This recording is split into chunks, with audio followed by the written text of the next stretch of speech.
will be increasing the problems for the climate. So UBI could be a way of taking demand out of the economy in some ways as well. And I also think we've got an opportunity to look at issues of inequality, because even in a country like Wales, where we don't have the same levels of inequality as you may have in England, we still do have inequality.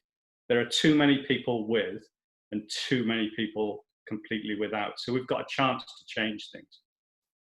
But this isn't a new issue. You know, this is Martin Luther King called for a UBI in the 60s. Richard Nixon, you know, the Republican president, almost introduced a universal basic income. So this isn't something that's just come about. This is something that's been around for a while. And in Wales, you know, the Green Party of Wales have been calling for it forever.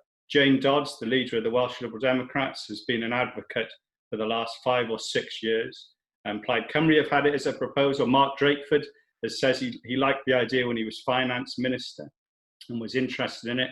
And only a few weeks ago, Ken Skates said he was interested in the idea and would like to see what the sums looks like. So this isn't new, but it's very much of its time.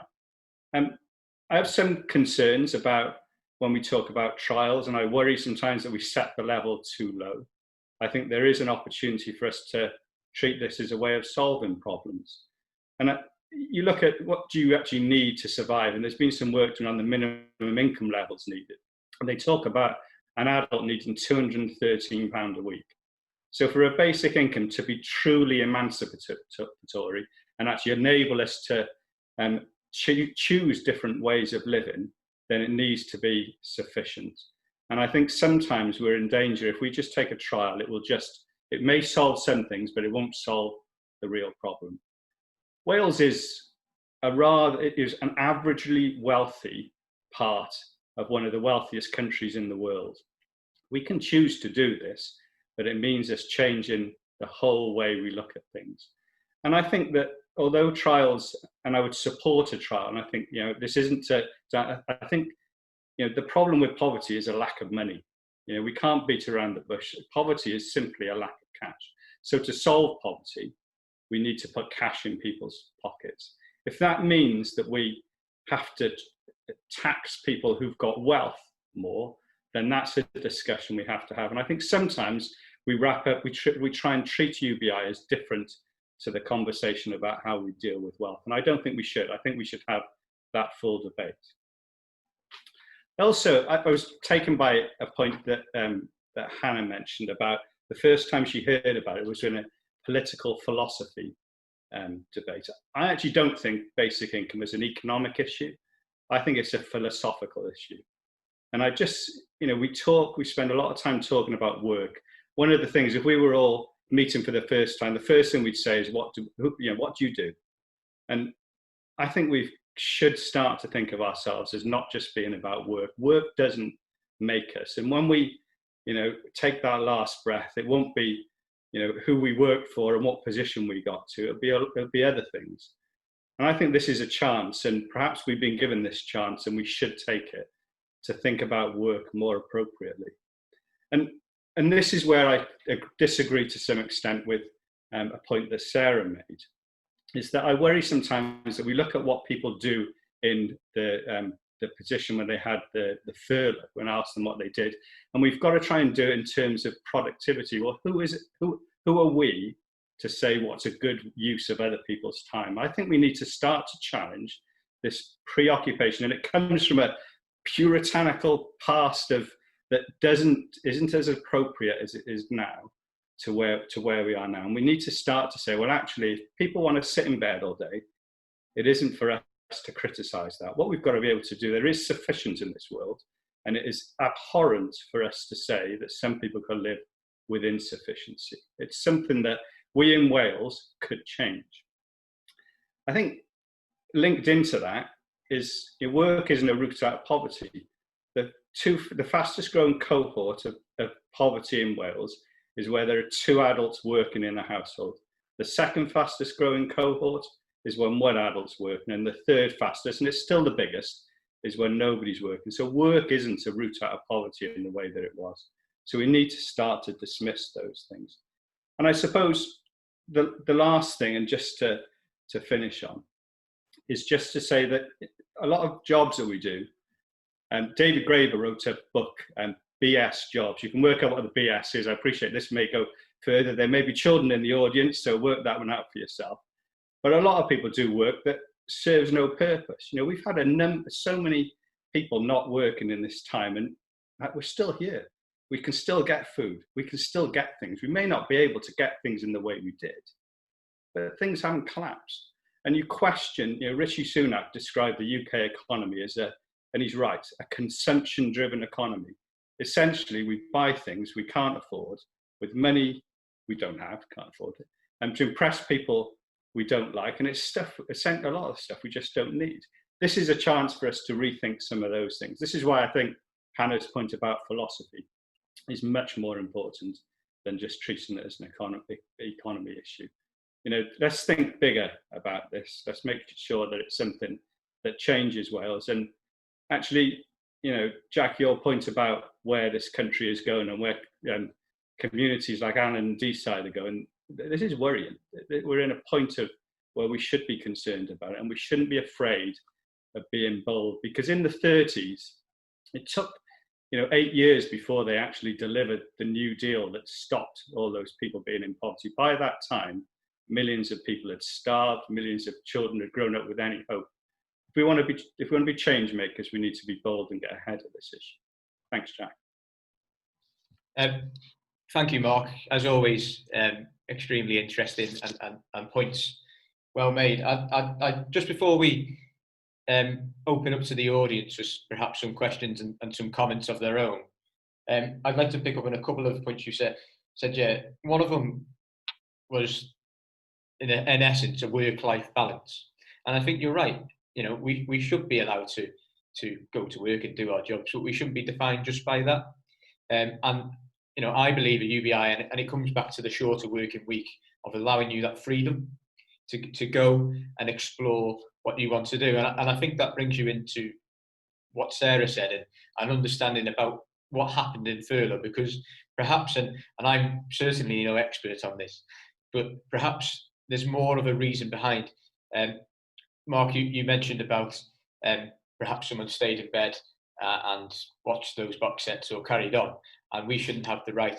Well, I agree. We shouldn't have the right, but perhaps there's an underlying issue where society's let them down in the past, and we need to draw that out as well. And I think perhaps that's where Sarah's work also can take us. And finally, I want to pick up on your point on food on the table, and it links to Hannah's points you made very well earlier on. How is it right that in this day and age, food banks are the norm? You know, it's not the norm for someone not to go there. It doesn't make sense. You know, people go to work, they have a very good job, they come back, but still can't put food on the table. We shouldn't be in a position like that. Food is a human right, and if UBI can, you know, a UBI amongst other things, because I think it is not solely a UBI that will solve these things. I think it works in tandem with a lot of others. You know, I would honestly like to see where we could drive that. So I think that's enough from me. There is one question coming to the box on the Zoom chat, which I will read out for now. But I'm conscious that there hasn't been much more questions inserted. So we have got some time. I think I can see one person typing away now, asking a question, because we have got some great people on this call, and I'd like to hear their thoughts. So if we don't get many questions, I may choose a few people who I recognise in the audience, and I hope they don't mind. But the first question came from Matthew Wolfall-Jones, and I think, Sarah, this one maybe perhaps you could answer. Are there any countries that have trialled this in the past? Well, that is a very good question. I guess it comes down to how you define UBI, and if you go for the definition that it is a payment that is made regularly at the same level to each either adult or member of society in that community. then probably not. It really does come down to how you define UBI. And there isn't necessarily one accepted definition of it, which is where this whole sort of issue about incommensurability and starting points comes in. I mean, there have been different sort of pilots, and I'm very happy to, if you want to go into this, I can certainly provide you with some references and some interminable reading matter. So yes, there have been, and most of them have also been focused on poverty reduction. And I think so that is a useful thing to bear in mind, that has often been the starting point for doing this. Thank you for that, and I think that sends a clear message of why these types of conversations are important, to figure out what it is people like, and your research as well, and how a trial or pilot or scheme would work. One of the questions I'm just picking up, Sarah Rees, I was going to choose you to come in. Would you like to question the panel in person rather than via chat, and we'll come to you next. Sure, thanks. Yeah, I was just a bit weary about furlough. I run a phone line for women facing discrimination in the workplace, and so many of the people on furlough were calling up because they're concerned that the next step is redundancy and what happens after that. So they're obviously very frightened about what they're doing with their money and what their future will be. But another question I had was how are we assessing the groups, rather than it be geographic for a pilot? Then do we look at a group that it would particularly benefit, for example? I mean, if I take that question, and perhaps someone else will come in afterwards, but I think that's a very important point as well. I chose Alyn and Deeside for a trial, if you like, because of the reasons I set out earlier. However, you are right, because, and it goes back to Sarah's point just before, what does a UBI mean? Who should it work for? Now, it should be universal. Do we want it to be the bedrock and those? Is it universal for everyone, or is it helping those, the poorest of our communities and those most vulnerable? And I think it's a question that I can't really answer directly, and nor should I be able to, because I think we need more of a research into this. But it's certainly a question. I think Sophie's putting her hand up there to come in on that. So Sophie, if you would like to further answer. Yeah, thanks, Jack. So in Finland, they chose 2,000 people at random because it was a trial, a pilot. So that could be an approach in terms of a pilot. There's been lots of work done on all different scenarios, which I'm sure Sarah will know in more detail than I do. But some suggestions range from you apply it to everyone who below a certain income bracket. Some sort of have all various sort of variations of that. So I agree with Jack that I think it's something that we need some work done on. In fact, I'm actually thinking of commissioning some work on this in terms of what would a UBI look like in Wales if it was going to maximise benefit to all 7 of Wales's national wellbeing goals in the Future Generations Act? What level would you have to set it at to do that, and what groups of people, if you like, would you set it at to maximise that benefit? So those are the questions that I think kind of need answering, and no one so far has been able to answer that, not least because our legislative framework is unique, but even looking at it through various scenarios, there's lots of different options out there. Thank you, Sophie. Mark, I think you want to come in on that, but can it be quite a short answer, because I want to bring someone else for another question. Thank you. I'll be quick. I don't think we should put it in a geographical area, especially there's been some talk about Cardiff. I think that would be a mistake. Thank you, Mark. I have a question from Leo Holmes. Coming in. Leo, over to you. Thanks, Jack.